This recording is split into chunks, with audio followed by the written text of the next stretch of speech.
Hermano, hermana, si hoy tu corazón late más fuerte, si algo dentro de ti te impulsa a escuchar este mensaje, no es casualidad, es Dios mismo quien te está llamando a una limpieza profunda, a una reconciliación verdadera, porque Él quiere entregarte su cuerpo y su sangre en la Eucaristía. Pero necesita que tu alma esté preparada, necesita que tu templo interior esté limpio, purificado, santo. Y déjame decirte algo con toda la autoridad que el Espíritu Santo me permite. Hay pecados, hay cadenas, hay manchas en tu vida que están impidiendo que recibas la plenitud de la gracia en cada comunión. Hay transgresiones que gritan en silencio, que pesan sobre tu conciencia, que te alejan del abrazo del Padre. Y hoy, en este momento sagrado, vamos a desenmascarar 7 pecados específicos, 7 ataduras mortales que debes confesar, que debes limpiar, que debes arrancar de raíz antes de acercarte a la mesa del Señor. Porque San Pablo nos advierte claramente en 1 Corintios capítulo 11, versículo 27, quien come el pan o bebe la copa del Señor indignamente será reo del cuerpo y de la sangre del Señor. ¿Entiendes la gravedad de esto? No estamos jugando, no estamos en un simple ritual religioso. Estamos hablando de la presencia real de Cristo, del sacrificio del Calvario hecho presente en cada Eucaristía. Y cuando te acercas a comulgar con pecado mortal en tu alma, sin arrepentimiento, sin confesión, estás profanando lo más sagrado, estás hiriendo nuevamente a Cristo, estás cerrando las puertas a la gracia transformadora que Él quiere derramar sobre ti. Escúchame bien. La confesión no es un trámite, no es un requisito burocrático de la Iglesia. La confesión es el encuentro más misericordioso que puedes experimentar en esta tierra. Es el momento en que Dios Padre, como aquel Padre del Hijo pródigo, te ve venir de lejos, corre hacia ti, te abraza, te perdona, te restaura, te devuelve la dignidad. Es el instante en que la sangre de Cristo, derramada en la cruz hace 2000 años, lava tus pecados, limpia tu conciencia, sana tus heridas, rompe tus cadenas. Es el regalo más hermoso que Jesús nos dejó cuando sopló sobre los apóstoles y les dijo en Juan capítulo 20, versículo 22 y 23, reciban el Espíritu Santo. A quienes perdonen los pecados, les serán perdonados. A quienes se los retengan, les serán retenidos. ¿Te das cuenta? Cristo mismo instituyó este sacramento. Cristo mismo te está esperando en el confesionario. Cristo mismo quiere abrazarte a través de su sacerdote. Cristo mismo quiere susurrarte al oído. Tus pecados te son perdonados. Ve en paz y no peques más. Pero para que esa confesión sea válida, para que esa limpieza sea real, para que esa reconciliación sea genuina, necesitas 3 cosas fundamentales. Necesitas contrición, necesitas sinceridad, necesitas propósito de enmienda. No puedes llegar al confesionario con el corazón cerrado, con la boca sellada, con la intención de seguir pecando. Tienes que llegar quebrantado, humillado, dispuesto a decir la verdad completa, dispuesto a cambiar, dispuesto a morir a tu viejo hombre para resucitar con Cristo. Y ahí es donde muchos católicos se pierden, ahí es donde muchos hermanos comulgan en estado de pecado mortal sin saberlo, o peor aún, sabiéndolo pero minimizándolo, justificándolo, escondiéndolo. Y yo te digo hoy con lágrimas en los ojos, cada comunión indigna es una puñalada más al corazón de Jesús. Cada comunión sin arrepentimiento es un sacrilegio que endurece tu corazón, que apaga el Espíritu Santo en ti, que te aleja de la salvación eterna. Entonces, ¿cuáles son estos 7 pecados que debes limpiar en confesión antes de acercarte a la Santa Comunión? Prepara tu corazón, porque el Espíritu Santo va a remover cosas profundas, va a señalar áreas oscuras, va a iluminar tu conciencia. Y si reconoces alguno de estos pecados en tu vida, no te hundas en la culpa ni en la vergüenza. Levántate, corre al confesionario, busca a un sacerdote, abre tu corazón, confiesa con sinceridad, recibe la absolución y experimenta la libertad gloriosa de los hijos de Dios. El primer pecado, hermano, hermana, es el pecado de la impureza sexual. Y aquí no voy a andarme con rodeos, no voy a usar lenguaje suave ni religiosamente correcto.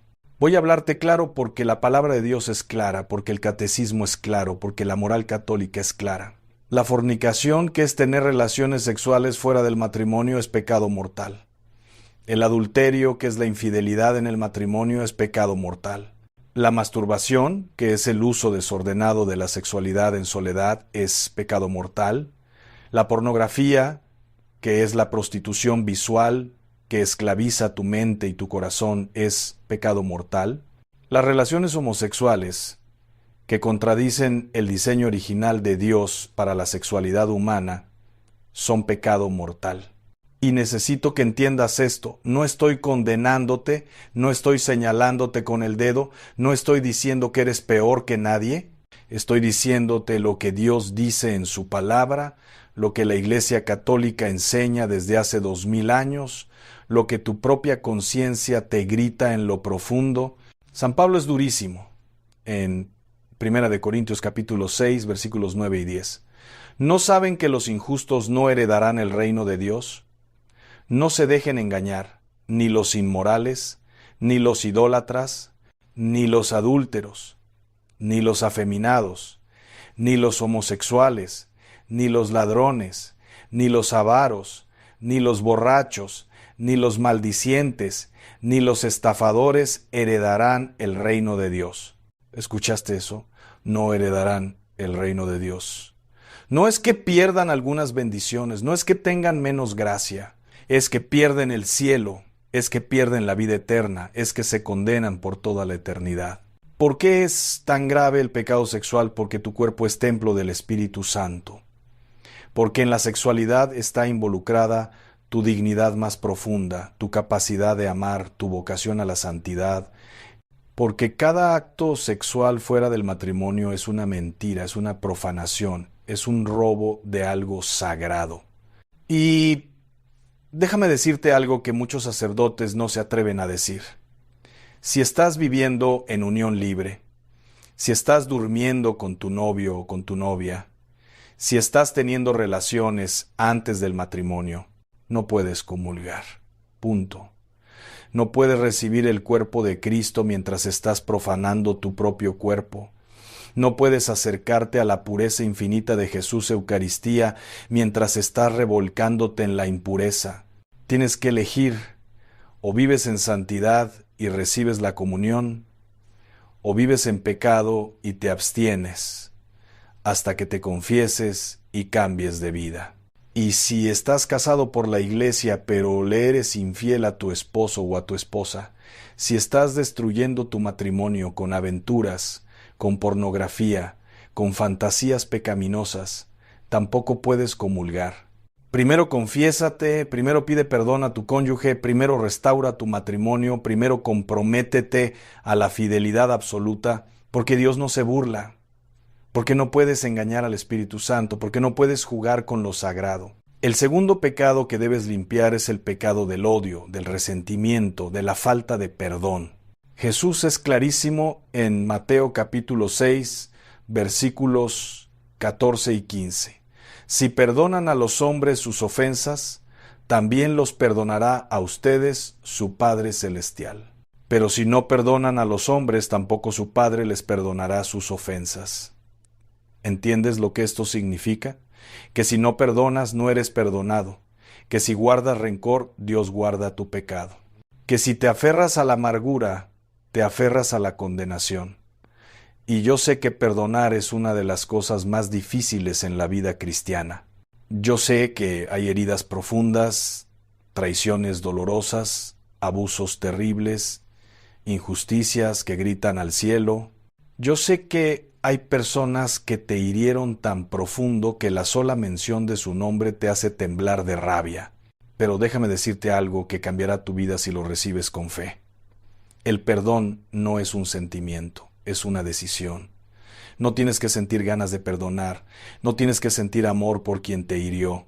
Tienes que decidir perdonar, tienes que elegir liberar a esa persona de tu juicio, tienes que soltar la necesidad de venganza, tienes que confiar en que Dios hará justicia a su manera y en su tiempo.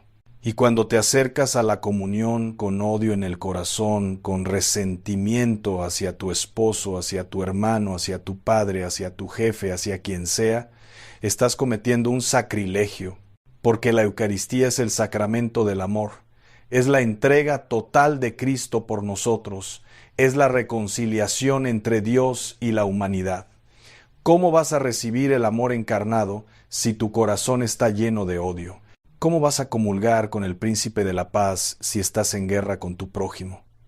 ¿Cómo vas a unirte a Cristo que perdonó desde la cruz a sus verdugos si tú no puedes perdonar una ofensa? En 1 de Juan capítulo 3 versículo 15 se nos dice: todo el que odia a su hermano es un asesino, y saben que ningún asesino tiene vida eterna permanente en él. Asesino, así llama la palabra de Dios al que guarda odio, porque el odio mata, el resentimiento destruye, la amargura envenena, mata tu paz, destruye tus relaciones, envenena tu alma. Entonces, antes de comulgar, examina tu corazón. ¿A quién no has perdonado? ¿Qué ofensas sigues guardando como un tesoro oscuro? ¿Qué resentimiento alimentas día tras día con tus pensamientos? Llévalo a la confesión, dile al sacerdote: Padre, tengo odio en mi corazón hacia tal persona. No he podido perdonar. Necesito la gracia de Dios para soltar esto.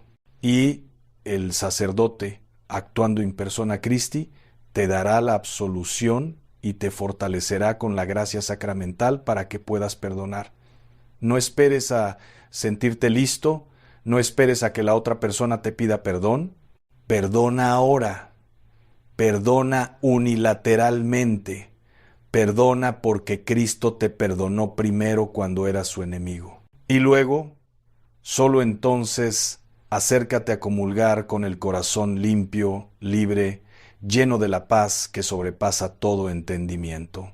El tercer pecado que necesitas confesar antes de comulgar es el pecado de la calumnia, la difamación, el chisme, la mentira. Santiago capítulo 3 versículos 5 y 6 nos advierte: la lengua es un miembro pequeño, pero se jacta de grandes cosas. Miren cómo un pequeño fuego incendia un gran bosque. La lengua es también un fuego, un mundo de maldad. Contamina todo el cuerpo, prende fuego al curso de la vida y es encendida por el infierno. ¿Escuchaste eso?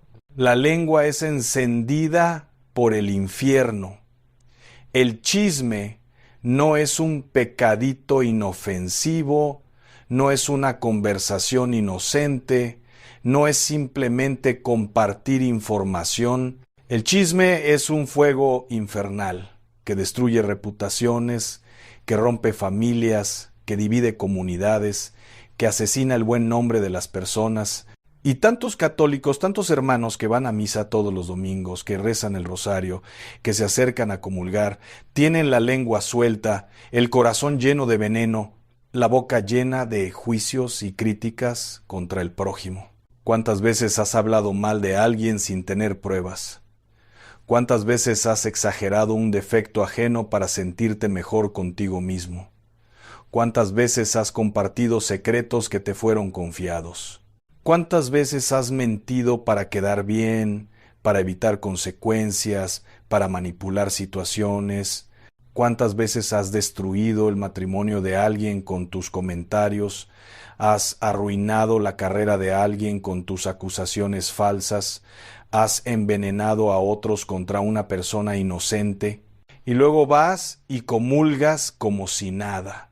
Como si Dios no viera, como si Dios no escuchara, como si Dios no juzgara. Proverbios capítulo 6, versículos 16 al 19, enumera 7 cosas que Dios aborrece, y entre ellas están la lengua mentirosa y el testigo falso que profiere mentiras, y el que siembra discordia entre hermanos. Dios aborrece esto. No le disgusta un poco, no le molesta levemente, lo aborrece, lo detesta, lo rechaza completamente. Si has pecado con tu lengua, si has destruido a alguien con tus palabras, si has mentido, si has calumniado, si has difamado, necesitas confesarte antes de comulgar. Necesitas reconocer ante el sacerdote el daño que has causado. Y no solo eso, necesitas también, en la medida de lo posible, reparar el daño. Si mentiste sobre alguien, tienes que decir la verdad. Si arruinaste su reputación, tienes que restaurarla. Si rompiste una relación con tus chismes, tienes que pedir perdón y aclarar las cosas. Porque el arrepentimiento verdadero no es solo sentir tristeza por el pecado, es tomar acción para corregir el mal que hiciste. Y solo cuando hayas confesado este pecado, cuando hayas recibido la absolución, cuando hayas hecho el firme propósito de controlar tu lengua con la ayuda de Dios, solo entonces puedes acercarte a comulgar dignamente. El cuarto pecado mortal que impide una comunión digna es el pecado del robo, de la deshonestidad, de la injusticia económica. Y aquí también necesito ser directo porque hay muchos católicos que van a misa pero defraudan en sus negocios, que comulgan pero no pagan impuestos justos, que rezan pero roban horas de trabajo a sus empleadores, que cantan alabanzas pero le niegan el salario justo a sus empleados. Éxodo capítulo 20, versículo 15 es claro: no robarás.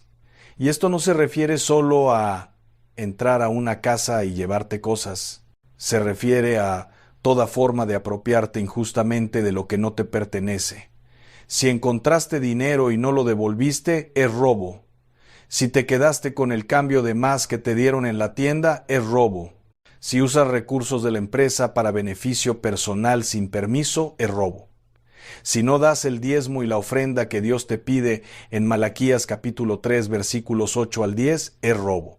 Si has escuchado bien, retener el diezmo es robarle a Dios. Y este pecado tiene una particularidad. Para que tu confesión sea válida, para que tu arrepentimiento sea genuino, necesitas hacer restitución. Necesitas devolver lo que robaste, pagar lo que debes, compensar el daño económico que causaste.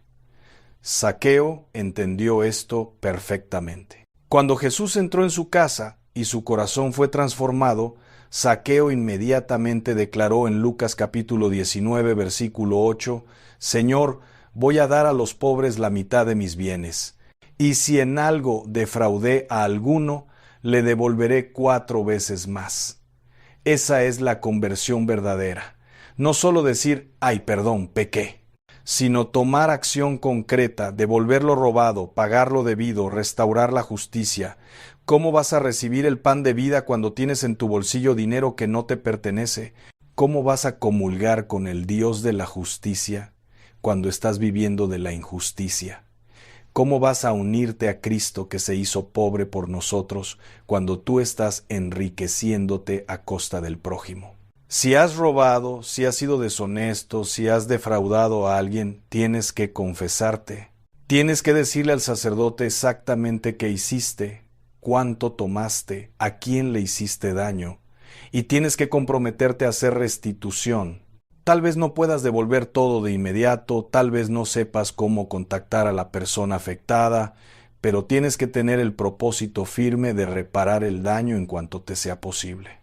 Tal vez tengas que hacer pagos parciales, tal vez tengas que dar el dinero a una caridad si no puedes encontrar al dueño original, pero tiene que haber restitución, porque sin restitución no hay arrepentimiento verdadero, y sin arrepentimiento verdadero no hay perdón, y sin perdón no puedes comulgar dignamente. El quinto pecado que debes limpiar en confesión es el pecado de la idolatría, de poner cualquier cosa o persona por encima de Dios. Y sé que cuando escuchas idolatría piensas en estatuas, en rituales paganos, en culturas antiguas, pero la idolatría moderna es mucho más sutil y mucho más común de lo que imaginas. Colosenses capítulo 3, versículo 5 nos dice que la avaricia es idolatría. Cuando tu Dios es el dinero, cuando tu vida gira alrededor de acumular riquezas, cuando sacrificas tu familia, tu salud, tu integridad por tener más y más, estás cometiendo idolatría. Cuando tu Dios es tu trabajo, cuando le das al éxito profesional el lugar que solo Dios merece, cuando te defines por tu carrera y no por tu identidad como hijo de Dios, estás cometiendo idolatría. Cuando tu Dios es una persona, cuando tu vida entera depende de tu pareja, cuando no puedes vivir sin ese amor humano, cuando sacrificas tus valores y convicciones por mantener una relación, estás cometiendo idolatría. Cuando tu Dios es tu propio ego, cuando vives para la aprobación de los demás, cuando necesitas ser el centro de atención, cuando te duele cualquier crítica porque tu autoestima depende de la opinión ajena, estás cometiendo idolatría. Cuando tu Dios es tu cuerpo, cuando te obsesionas con tu imagen, cuando gastas fortunas en cirugías y tratamientos para verte joven eternamente, cuando tu valor está en tu apariencia física, estás cometiendo idolatría. Y la idolatría es pecado mortal porque viola el primer mandamiento. Amarás al Señor tu Dios con todo tu corazón, con toda tu alma, con toda tu mente y con todas tus fuerzas. Mateo capítulo 6, versículo 24 lo dice sin rodeos. Nadie puede servir a dos señores, porque odiará a uno y amará al otro, o se dedicará a uno y despreciará al otro. No pueden servir a Dios y al dinero. Entonces pregúntate honestamente, ¿quién es tu verdadero Señor? ¿Qué cosa en tu vida recibiría más de tu tiempo, de tu energía, de tu pasión que Dios? ¿Qué perderías que te devastaría más que perder tu relación con Dios? Si la respuesta es algo distinto a Dios, estás en idolatría. Y esa idolatría necesita ser confesada, necesita ser renunciada, necesita ser destruida. No puedes comulgar con el único Dios verdadero mientras sirves a dioses falsos. No puedes recibir a Cristo en la Eucaristía mientras tu corazón está entregado a los ídolos de este mundo. Tienes que elegir. Y si eliges a Dios, si en la confesión renuncias a tus ídolos y declaras que solo Él es tu Señor, entonces sí. Entonces puedes acercarte a comulgar con el corazón puro, con la conciencia tranquila, con el alma libre. El sexto pecado que debes confesar antes de recibir la comunión es el pecado de la soberbia, del orgullo, de la autosuficiencia. Y este es tal vez el pecado más peligroso de todos, porque es el pecado de Lucifer, es el pecado que lo convirtió en Satanás, es el pecado que dice, no necesito a Dios, yo puedo solo, yo soy mi propia medida, yo soy mi propia verdad. Proverbios capítulo 16, versículo 18 nos advierte, delante del quebrantamiento va la soberbia, y delante de la caída la altivez de espíritu. La soberbia es el pecado que te ciega, que te hace creer que eres mejor que los demás, que te lleva a juzgar y condenar al prójimo, que te impide reconocer tus errores, que te endurece el corazón, y tantos católicos cargan con este pecado sin siquiera darse cuenta. Se acercan a comulgar sintiéndose superiores a los que no van a misa, mirando por encima del hombro a los que están en pecado, agradeciéndole a Dios como el fariseo. Te doy gracias porque no soy como los demás hombres. La soberbia te hace creer que tú no necesitas confesarte, que tus pecados no son tan graves, que Dios entiende tu situación especial. La soberbia te hace resistir el consejo de tus hermanos, rechazar la corrección de tu pastor, ignorar la voz del Espíritu Santo que te invita a cambiar. La soberbia te hace ofenderte cuando alguien te señala un error, enfurecerte cuando no te reconocen, deprimirte cuando fracasas, porque el orgulloso vive en una prisión de su propia imagen, en una esclavitud de su propia reputación, en un infierno de su propia autoimportancia. Y Dios resiste a los soberbios, pero da gracia a los humildes, como dice Santiago capítulo 4, versículo 6. ¿Entiendes lo que esto significa? Que mientras seas soberbio, Dios te resiste. Que mientras te creas autosuficiente, Dios se mantiene lejos. Que mientras no te humilles, no recibes la gracia. Y cuando comulgas en soberbia, cuando te acercas al altar sin quebrantamiento, sin reconocer tu profunda necesidad de Dios, sin humildad verdadera, estás profanando el sacramento, porque la Eucaristía no es casualidad que hayas llegado aquí, en este momento. Dios tiene una advertencia urgente para tu vida, y lo que vas a escuchar hoy puede cambiarlo todo. Estamos viviendo tiempos donde las señales están escritas en el cielo y en la tierra, donde el enemigo prepara su última jugada, y tú necesitas estar despierto, necesitas estar preparado, necesitas saber qué es lo que viene y cómo proteger tu casa, tu familia y tu fe. Porque lo que se avecina no es un simple cambio social o político, no es solo una crisis económica o una pandemia más.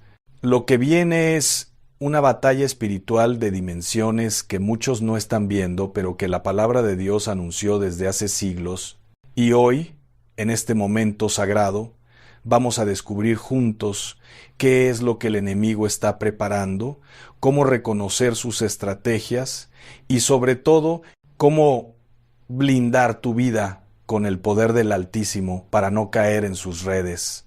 Escucha bien esto que voy a decirte. El mundo no está colapsando por accidente. Todo lo que ves a tu alrededor, cada confusión, cada distracción, cada engaño disfrazado de progreso, tiene un arquitecto detrás. Y ese arquitecto no es humano.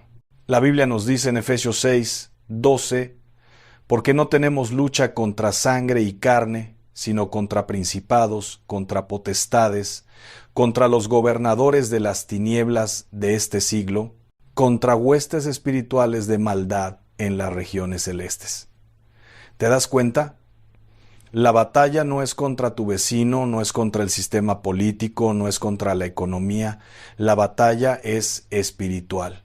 Y si no lo entiendes, si no abres los ojos del espíritu, vas a ser arrastrado por una corriente que está llevando a millones hacia la perdición. Estamos en un tiempo donde se está normalizando lo que Dios llama abominación. Estamos en un tiempo donde la mentira se viste de verdad, donde lo malo se llama bueno y lo bueno se llama anticuado. Isaías 5:20 lo profetizó claramente. Ay de los que a lo malo dicen bueno y a lo bueno malo, que hacen de la luz tinieblas y de las tinieblas luz, que ponen lo amargo por dulce y lo dulce por amargo. Y esto no es solo una frase bonita para predicar los domingos, hermano. Esto está sucediendo ahora mismo. En las escuelas, en los medios de comunicación, en las leyes que se aprueban, en la música que escuchan tus hijos, en las series que consumen tus ojos, sin que te des cuenta de que están programando tu mente para aceptar lo inaceptable. Déjame decirte algo que tal vez suene fuerte, pero que necesitas oír. Nos están preparando para recibir al anticristo. No lo digo yo, lo dice la palabra. Segunda de Tesalonicenses 2:3 dice: Nadie os engañe en ninguna manera, porque no vendrá sin que antes venga la apostasía, y se manifieste el hombre de pecado, el hijo de perdición. La apostasía, hermano, es el abandono masivo de la fe. Es cuando el pueblo que antes buscaba a Dios, ahora busca señales, experiencias, emociones, pero no busca santidad. Es cuando las iglesias se llenan de gente, pero los corazones están vacíos. Es cuando se canta con pasión, pero se vive en pecado sin arrepentimiento. Y todo esto, todo este desmoronamiento de los valores eternos, no es accidental, es preparación. Es el terreno que el enemigo está preparando para presentar su engaño final. Ahora, quiero que entiendas algo. El enemigo no va a venir con cuernos y cola. El anticristo no va a presentarse como el villano de una película. No, no, no. Él vendrá como un Salvador. Vendrá como la respuesta a todas las crisis. Vendrá con soluciones económicas, con paz aparente, con tecnología que fascina, con palabras que seducen. Y el mundo, cansado, confundido, desesperado, lo recibirá con los brazos abiertos.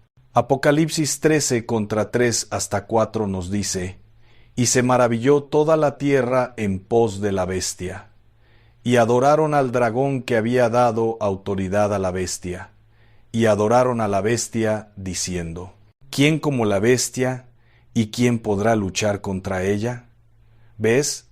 No es que la gente sea tonta, es que ha sido preparada para ese momento. Y la preparación comenzó hace años, décadas incluso, a través de la normalización del pecado, la ridiculización de la fe verdadera y la exaltación del hombre como su propio Dios. Mira lo que está pasando con la tecnología. Hoy en día puedes controlar tu casa con tu voz, puedes comprar sin tocar dinero, puedes ser rastreado en cada esquina de la ciudad. Y no estoy en contra del progreso, hermano, pero sí te digo que la tecnología está siendo usada para crear un sistema de control total. Apocalipsis 13, 16, 17 dice: Y hacía que a todos, pequeños y grandes, ricos y pobres, libres y esclavos, se les pusiese una marca en la mano derecha o en la frente, y que ninguno pudiese comprar ni vender, sino el que tuviese la marca o el nombre de la bestia o el número de su nombre. Hace 50 años esto sonaba a ciencia ficción. Hoy es tecnología disponible. ¿Coincidencia? No, hermano. Es cumplimiento profético. Y tú necesitas estar alerta. Pero aquí viene lo más importante: ¿cómo te preparas? ¿Cómo proteges tu hogar? ¿Cómo te aseguras de que tú y tu familia no sean arrastrados por este engaño masivo? Primero, necesitas conocer la verdad. Jesús dijo en Juan 8:32: Y conoceréis la verdad, y la verdad os hará libres. No puedes discernir el engaño si no conoces la verdad. Y la verdad no está en las noticias, no está en las redes sociales, no está en los bestsellers de autoayuda. La verdad está en la palabra de Dios. Si no estás leyendo tu Biblia diariamente, si no estás meditando en ella, si no la estás aplicando a tu vida, estás desarmado espiritualmente. Es como ir a una guerra sin escudo. Efesios 6:17 llama a la palabra de Dios la espada del Espíritu. Es tu única arma ofensiva en esta batalla. Segundo, necesitas oración constante. Y no estoy hablando de esas oraciones mecánicas que rezas antes de dormir. Estoy hablando de una comunicación viva, intensa, desesperada con Dios. Primera de Tesalonicenses 5:17 dice: Orad sin cesar. ¿Por qué? Porque la oración es tu conexión directa con el trono de Dios. Es tu línea de batalla. Es donde recibes instrucciones del Espíritu Santo, donde disciernen lo que viene, donde te fortaleces para resistir. El enemigo teme a un creyente que ora, porque sabe que un creyente de rodillas es un creyente conectado con el poder del cielo. Tercero, santidad. Hermano, no puedes pelear contra las tinieblas si estás viviendo en pecado. No puedes resistir al enemigo si le has dado lugar en tu vida. Santiago 4:7 dice: Someteos pues a Dios, resistid al diablo y huirá de vosotros. Fíjate en el orden: primero someterse a Dios, luego resistir al diablo. No al revés. La santidad no es ser perfecto, es vivir en constante arrepentimiento, en constante búsqueda de la pureza, en constante rechazo al pecado. Es cerrar puertas que antes estaban abiertas. Es renunciar a esa serie que contamina tu mente, a esa música que te aleja de Dios, a esa relación que te está hundiendo. La santidad es el blindaje de tu alma. Cuarto, comunidad. No puedes pelear solo. Hebreos 10:25 dice: No dejando de congregarnos como algunos tienen por costumbre, sino exhortándonos, y tanto más cuanto veis que aquel día se acerca. Necesitas hermanos que te sostengan, que te corrijan, que oren contigo, que te recuerden la verdad cuando el mundo te está gritando mentiras. Necesitas una iglesia verdadera, no un club social cristiano. Necesitas estar bajo cobertura espiritual, bajo la autoridad de líderes que temen a Dios y predican la verdad sin compromisos. Ahora, déjame hablarte de las señales específicas que indican que estamos en los últimos tiempos. Jesús dijo en Mateo 24, contra 6 hasta 7, «Y oiréis de guerras y rumores de guerras. Mirad que no os turbéis, porque es necesario que todo esto acontezca, pero aún no es el fin. Porque se levantará nación contra nación, y reino contra reino, y habrá pestes y hambres y terremotos en diferentes lugares». ¿Cuántas guerras hay en este momento en el mundo? ¿Cuántas pandemias hemos visto en los últimos años? ¿Cuántos terremotos, huracanes, desastres naturales han aumentado en frecuencia e intensidad? No son coincidencias, son dolores de parto. Y cuando una mujer está en trabajo de parto, las contracciones no disminuyen, se intensifican. Así es este tiempo. Pero aquí está la clave. Jesús no nos dijo estas cosas para que entremos en pánico. Nos las dijo para que estemos preparados. Lucas 21:28 dice, «Cuando estas cosas comiencen a suceder, erguíos y levantad vuestra cabeza, porque vuestra redención está cerca». ¿Ves? No es tiempo de miedo, es tiempo de esperanza. No es tiempo de esconderse, es tiempo de levantarse. Porque si eres hijo de Dios, si has lavado tu vida en la sangre de Cristo, si estás caminando en obediencia, entonces lo que viene no es tu destrucción, es tu liberación.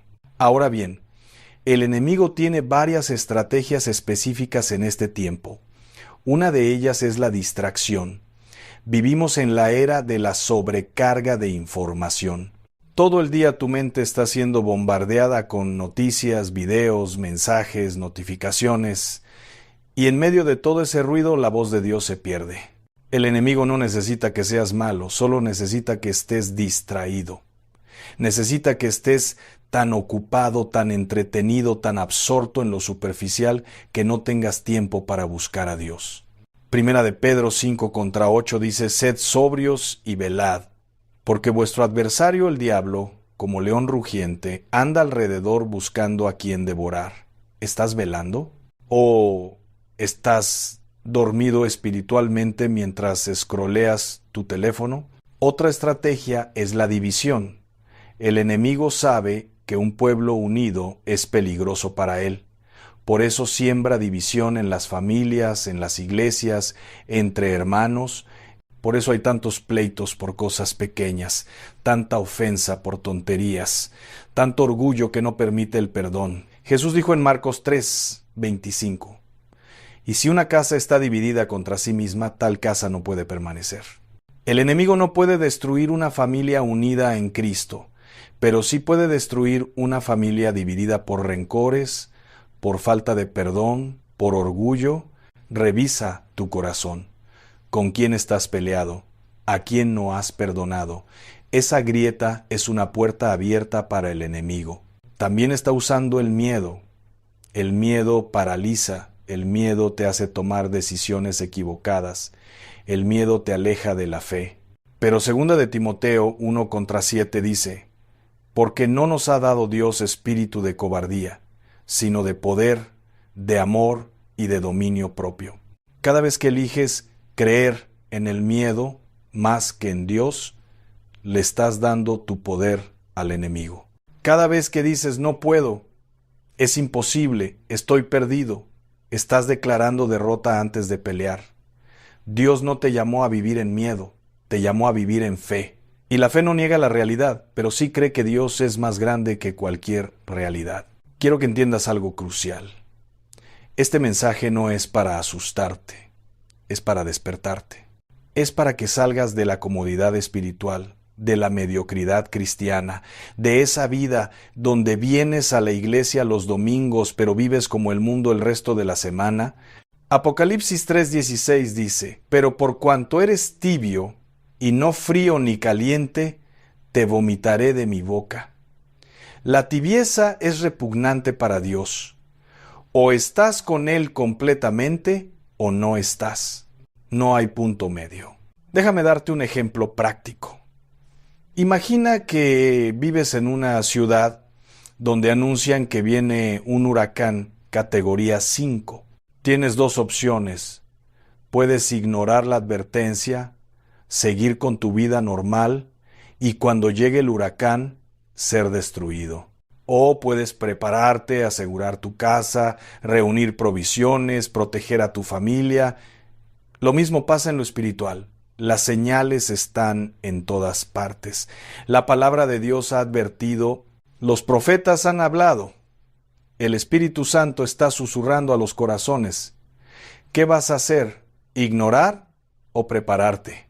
Y prepararte significa tomar decisiones radicales. Significa apagar la televisión y abrir la Biblia. Significa cortar con esa relación que te está alejando de Dios. Significa dejar ese trabajo que te obliga a comprometer tus principios. Significa ayunar. Significa orar de madrugada. Significa renunciar a tu comodidad por la voluntad de Dios. Mateo 16:25 dice: porque todo el que quiera salvar su vida la perderá, y todo el que pierda su vida por causa de mí la hallará. Tienes que estar dispuesto a perderlo todo para ganarlo todo. Ahora hay algo que el enemigo no quiere que sepas. Tú tienes autoridad. No eres una víctima indefensa. Lucas 10:19 dice: he aquí os doy potestad de hollar serpientes y escorpiones, y sobre toda fuerza del enemigo, y nada os dañará. Esa autoridad te fue dada por Cristo cuando entregaste tu vida a Él. Pero esa autoridad solo funciona cuando la ejerces. Es como tener un arma cargada pero nunca usarla. Tienes que aprender a declarar la palabra, a reprender en el nombre de Jesús, a cerrar puertas espirituales, a cubrir tu hogar con la sangre de Cristo. Déjame enseñarte algo práctico que puedes hacer hoy mismo. Camina por tu casa.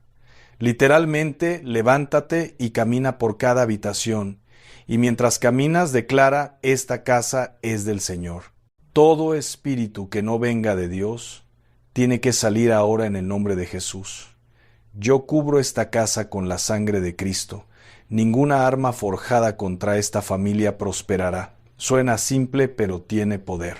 Porque cuando declaras la palabra con fe, los cielos se mueven. Josué 1:3 dice: yo os he entregado, como lo había dicho a Moisés, todo lugar que pisare la planta de vuestro pie. Toma posesión espiritual de tu territorio. También necesitas discernir lo que entra a tu casa. Proverbios 4:23 dice: sobre toda cosa guardada, guarda tu corazón, porque de él mana la vida. Si estás permitiendo que tus hijos vean contenido que glorifica la brujería, la inmoralidad, la violencia, estás abriendo puertas espirituales. Si tú mismo estás consumiendo música, películas, libros que están en contra de los principios de Dios, estás debilitando tu discernimiento. No puedes alimentar tu carne y esperar que tu espíritu crezca. Son dos direcciones opuestas.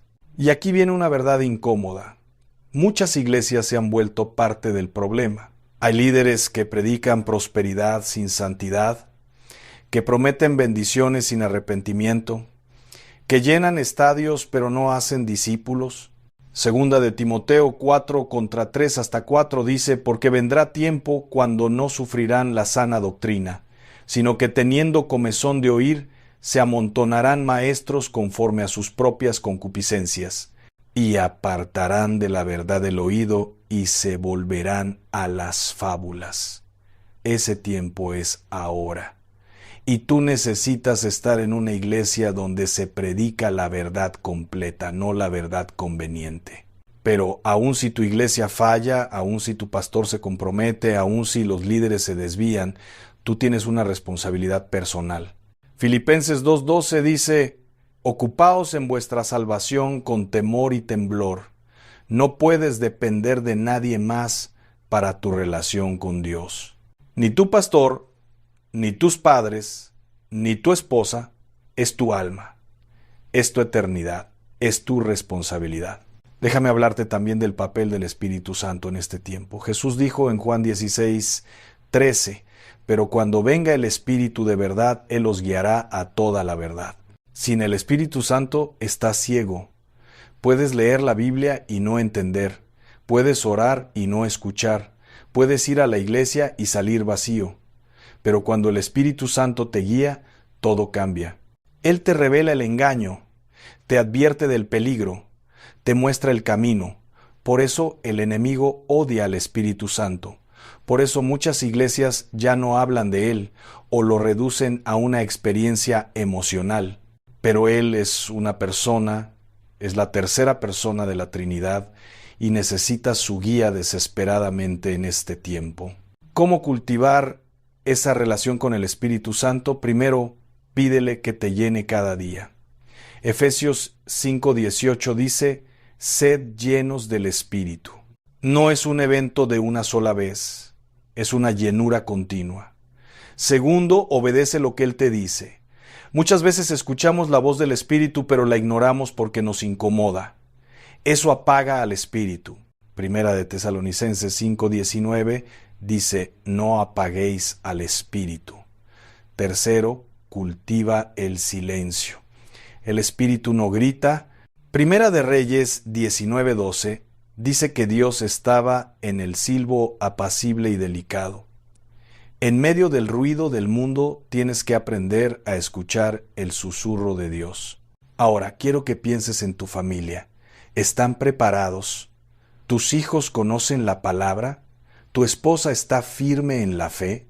¿O estás tan ocupado proveyendo para sus necesidades físicas que has descuidado sus necesidades espirituales?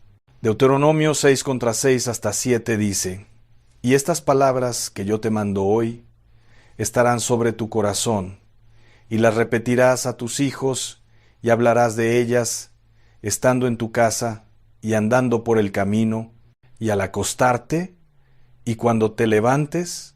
Tu primera responsabilidad no es el trabajo, no es el dinero, es el alma de tu familia.